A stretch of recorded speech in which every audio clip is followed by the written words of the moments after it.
Danau Mawang menjadi saksi saat ketiga wali sedang adu sakti. Ketiganya adalah Syekh Yusuf Al-Makassari yang ketika itu masih remaja bersama dua gurunya. Yang tertua adalah Datuk Ripanggentungan dan yang lebih muda adalah Ilomo Riantang. Sebelumnya beberapa hari yang lalu, Datuk dan Ilomo mengajak Syekh Yusuf untuk berguru pada seorang wali di daerah Gunung Bawakaraeng. Ketiganya diberikan ilmu, hakikat, kemudian kembalilah mereka pulang di tempat masing-masing. Pada hari itu, mereka bersepakat untuk memancing bersama di Danau Mawang di atas sebuah gundukan tanah yang tampak seperti terapung. Hari itu saat mereka memancing, suasana dingin karena sedang turun hujan. Idato meminta Ilomo, adik seperguruannya, untuk meminjam api pada orang yang berada di seberang sana. Ketika Ilomo ke sana, rupanya petani yang ada di situ sudah kehabisan api.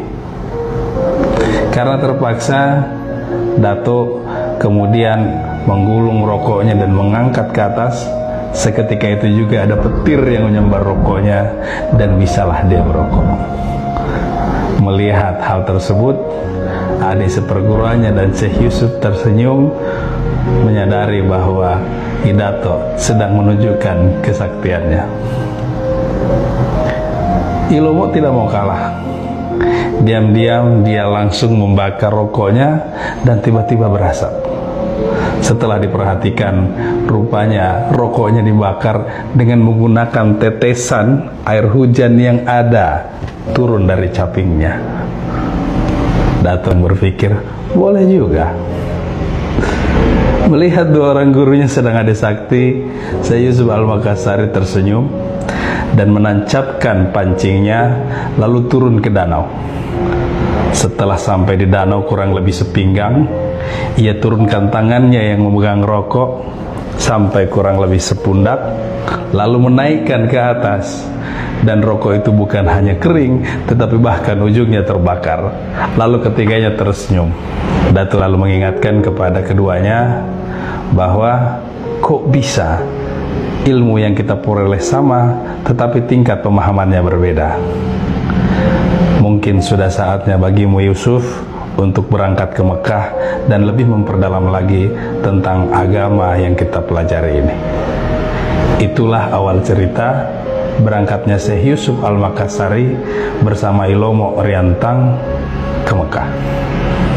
Cerita ini sebenarnya bukan tentang adu sakti antara para wali, para kekasih Allah. Cerita ini ada pada pertanyaan, kenapa bisa pengetahuan yang diperoleh sama tetapi tingkat pemahaman yang berbeda. Hal ini sebenarnya sudah tergambar dalam doa yang diajarkan oleh orang-orang tua kita pada saat kita mau belajar tentang sesuatu. Salah satu doa yang diajarkan kepada kita ketika ingin belajar, Rabbi zidni ilman, Tuhanku tambahkan padaku pengetahuan,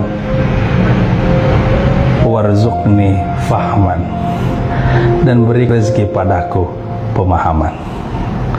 Kalau diperhatikan, ketika bicara tentang ilmu atau pengetahuan, yang digunakan adalah kata zidni, tambahkan kepadaku.